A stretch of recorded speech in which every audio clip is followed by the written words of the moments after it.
அனைவருக்கும் வணக்கம். இன்றைய தினம் நம் சௌராஷ்டிர கல்லூரியில் மாணவர் வாசகர் பட்டம் சிறப்பாக நடைபெற தயாராக இருக்கிறது.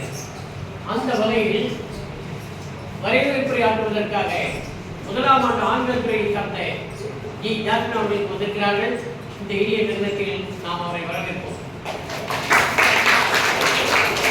சிறப்பு வாசிப்பாளராக வருகின்ற எஸ்.பி. பத்மா அவர்கள் முதலாம் ஆண்டு பிபிஏ தம்பிக்கு கடிதம் என்ற கடித இலக்கியத்தை கட்டுரையை வாசிக்க வருகிறார். இந்த இனிய நிறுவனத்தில் நாம் வரவேற்பு அளிப்போம். பயனாளர்கள் கூட்டாக வழங்கக்கூடிய ஃபீட்பேக் எஸ் டைரக்டர் அவர்கள் ஃபீட்பேக் சொல்வதற்கு பயனாளர்கள் கூட்டு சொல்வதற்கு தயாராக இருக்கிறார்.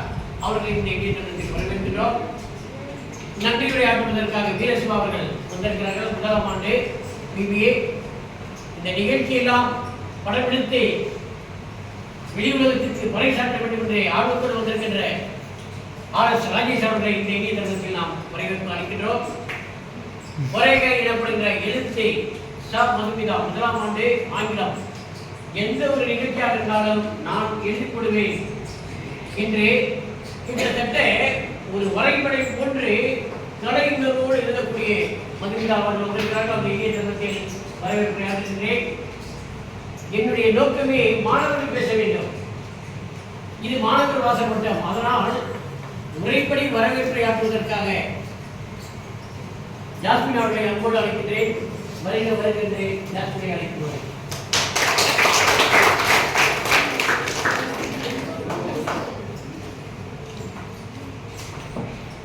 அனைவருக்கும் இனிய காலை வணக்கம்.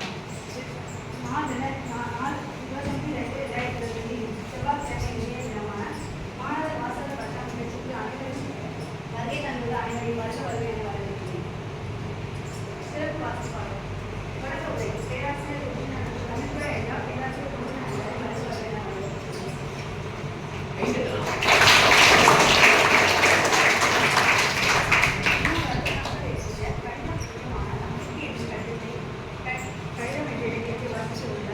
சிறப்பு வாசிப்பாளர் எஸ்.பி. பத்மா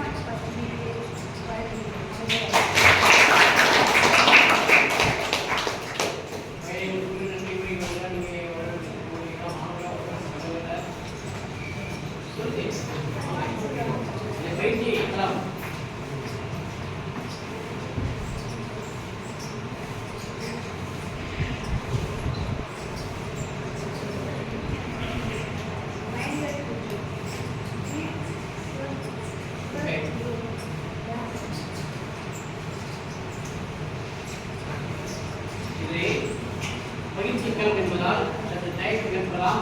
அடுத்தடுத்த கூட்டத்தை முக்கியமாக பேச முடியும். நேரம் சென்று கொண்டிருக்கிறது. நம்முடைய சிறப்பு வாசிப்பாளரை நாம் அன்போடு அழைக்கின்றோம். எஸ்.பி. பத்மா அவர்களை வருகை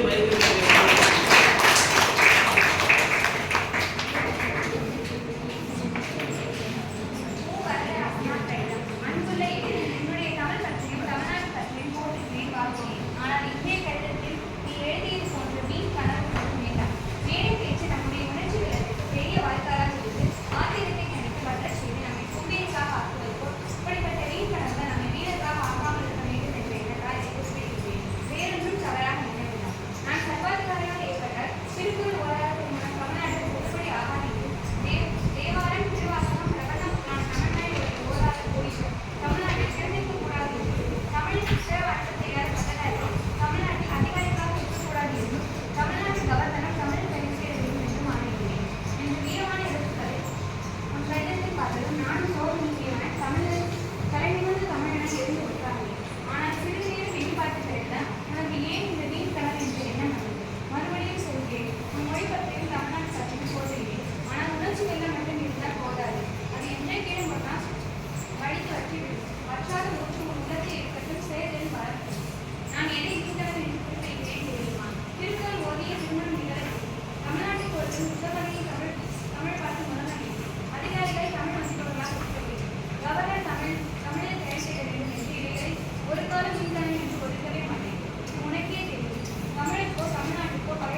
ஆட்சி உட்கவி என்ற பகுதிகளை பொருட்பாடு இலக்கிய காரணமாகலாம்.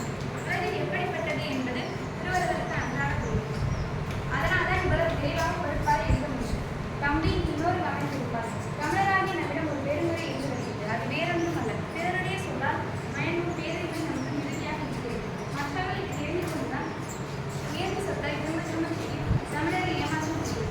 மக்களுக்கு இந்த வகையான செயல்பாடு வேண்டாம். கடவுள் படைப்பில் எல்லோரும் சமம் என்று உயர்ந்த பேச்சு தமிழரிடம் ஒரு பேசட்டும்.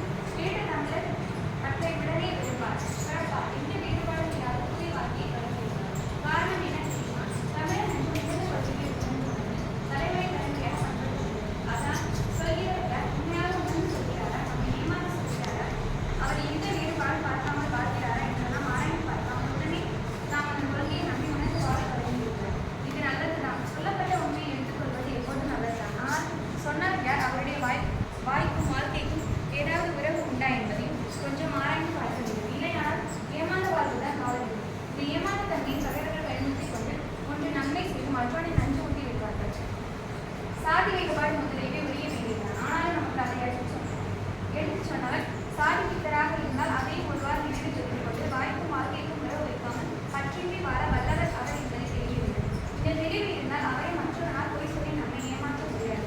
இன்றைக்கு சாதி முதலான வேறுபாடு வேண்டாம் என்று உபதேசம் செய்தவர் மற்றொரு நாள் மெல்ல வந்து மொழி வேறுபாடு வேண்டாம், தமிழ் என்றும் தமிழ்நாடு என்றும் பேசிய குறுகிய நோக்கம் வேண்டாம் என்று உபதேசம் செய்வார். அதை கேட்ட பேரை தமிழர் சாதியை திறப்பது போலவே மொழி பற்றியும் தமிழ் நாட்டு பற்றியும் திறந்து வைப்பார். உடனே அடுத்த வினையில் ஏறி உண்மையும் என்னையுமே கூற்ற தொடங்குவார். அந்த இரண்டும் அவனுடைய அண்ணனும் குறுகிய நோக்கம் உடையவர்கள் என்று நம்மை பற்றி எவ்வளவோ சொற்களை கொண்டார். வீர முழக்கம் செய்தார். உடனே அவருக்கு ஒரு படி திறன். முதல் உபதேசம் செய்தவர் இத்தனை மாறுதலையும் சின்னையில் இருந்தபடியை காண்பார். உள்ளத்தில் எத்தரிப்பார். நான் இனம் நிறைவேறி என்று மறைவார். புறமுதுகு காட்டாத தமிழனாம் இதோ என் சொல்ல அவர்களை வீழ்த்தி விட்டேன். எதனாலும் தரவாத தமிழனை என் சொல்லால் மயங்கிவிட்டேன். ஒற்றுமையாக என்பவர்களை பிரித்து விட்டேன். இனிமேல் வெற்றி எனக்குத்தான். நீ தமிழர்களை அழைத்துக் கொள்வார்கள், நமக்கு கவலை இல்லை என்று தம் உபதேசத்தின் பயனை கண்டுகளினார். இப்படிப்பட்டவர்களால் தமிழர்களை ஏமாந்து போகக்கூடாது. கொள்கை எவ்வளவு வேண்டதாக இருந்தாலும் சொல்கின்றவர்கள் யார் என்று ஆராய்ச்சியும் செய்ய வேண்டும். யாழைக்கு கொண்டு வரைகாலத்து அம்பு வீரானது. ஆனால் யாரை எடுத்து அம்பை போற்றுவது அறியாமை அல்லவா? திருவள்ளுவர் தான் இது ஓமையை சொன்னார். வாய்ச்சல் நேர்மையானதும் இருக்கிறார். அதை கொண்டு ஒருவர் நம்பிவிடுகிறார். அவருடைய வாழ்க்கை எப்படிப்பட்டது என்பதை ஆராய்ச்சி தருகை நபர்கள் குறுகிய நோக்கம் வேண்டாம் என்று நமக்கு சொல்கிறவர்கள் நம்மையிட பரந்த நோக்கம் உடையவர்களாக என்று பார்க்க வேண்டும். நாம் எவ்வளவோ பரந்த நோக்கமும் இருக்கவும் முடியவர்கள். நம் பற்றெல்லாம் சில நல்ல நூல்களை பற்றி, சில பேரர்களின் பாடல்களை பற்றி நம்மை பற்றி இருக்கும். அவர்களுடைய பற்று மிக புரிந்தது. தன்னலமான பலப்பற்றில் அழுத்தமான பற்று அவர்களுக்கு இருப்பதை எண்ணினால் வியப்பாக இருக்கும். சாதி முதலிய வேறுபாடுகள் உண்மையானவை அல்ல, பொய்யானது. அவற்றை ஒழிப்பது நம் கடமைதான். ஆனால் மொழி வேறுபாடும் நாட்டு வேறுபாடும் அப்படிப்பட்டவை அல்ல, பொய்யது. மொழி உண்மையாக உள்ள ஒன்று. அது கண்ணுக்கும் தெரியும், காதுக்கும் தெரியும், மூளைக்கும் தெரியும். மொழியால் இடம் அமைவது, நாகரிகம் அமைவது, நாடு அமைவது, நாட்டை அமைப்பது துணையாக இருக்கும். உலகம் அறிவிக்கப்படுகிறது. இவற்றை எல்லாம் பொய் என்று வேண்டாதவை என்று உபதேசம் செய்கிறார்கள். நம்மை பற்றி நல்லெண்ணம் இல்லாதவர்கள். அவர்களுக்கு வேலை நம்மிடம் இல்லை. வல்லரசுகளிடம் சென்று அவர்கள் அந்த உபதேசம் செய்யட்டும். நாட்டு பற்றியும் இன பற்றியும் பொருள் பற்றியும் வல்லரசுகள் முதலில் கைவிட்டால் உலகம் ஒரு குடும்பமாக ஆகும். குறுகிய நாட்டுப்பட்டு அங்கே உள்ள அடுத்த நொடியே தமிழர் என்ற தன் முதல் பாடத்தை யாதும் ஊரே யாவரும் சேரி என்ற பழைய பொது பாடத்தை வாழ்க்கையில் வாழ்க்கப்பட்ட பயணமானார். அதை இட்டுவிட்டு நம்மிடம் செய்வது போலி உபதேசம் ஏமாற்று நோக்க முடியவே ஆகும். பெருந்தொற்றம் தன்னுடைய இரும்பு பெட்டியை 7-8 சாலைகளில் பூட்டி அந்த அறையில் சில கூட்டுகளால் பூட்டிவிட்டு தன் மாளிகை முன்புறத்தில் அகலமான துணியை சமைத்து கொண்டு எதிர்வீட்டு ஏழையை காட்டே என்னடா எப்போது பார்த்தாலும் அந்த பொத்தல் கதல் கூடிய வைத்திருக்க எங்கள் பேர் உனக்கு நம்பிக்கை இல்லை என்று கேட்பது போல இருக்கிறது. அந்த ஏழையும் அவருடைய பரந்த நோக்க பேச்சு கேட்டு மயங்கி குடிசைக்கு இருந்த அந்த ஒரே கதவை எடுத்து அப்பா தான் என்றார். அவன் வேறு என்று சொல்லாமல் வேறு என்று சொல்வது. தமிழர்கள் அப்படிப்பட்ட வேறு ஆகக்கூடாது என்பது என்னுடைய கவலை. உலகம் ஒரு குடும்பமாய் அன்பாக வாழ கற்றுக்கொள்ளும் வரையில் தமிழருக்கு தற்காப்பு உணர்ச்சி கட்டாயம் வேண்டும். அதற்கு வரி இதுதான். தமிழர்களை சிறு நில உணர்ச்சி வெள்ளத்தில் போட்டுவிடுகிறது. வறண்ட பாதையை திகைத்தவிடும் போகையிட்டு அவருடைய கடமை பற்றி உடைய செயல்களுக்காக ஆக்க வேண்டும். உன்னுடைய இடத்தில் அந்த உணர்ச்சி வெள்ளத்தை கண்டதால் தான் இதை குறிப்பிடுகின்றேன். நீ சர்வாதிகாரியாக ஆக்கும் பற்றி எனக்கு தடை இல்லை. ஆனால் அந்த போதையில் மயங்கி அன்றாட கடமையை மறந்து விடாதே, மற்றவர்களை மறக்க விடாதே. ஆகவே இது தமிழருக்கு வேண்டியது அன்றாட கடமையை பற்றிய ஆராய்ச்சியை மொழி பற்றி நாட்டு பற்றி செயலை காட்டுகிறது. நான் இப்படியானால் அப்படி செய்வேன், அப்படியானால் இப்படி செய்வேன் என்று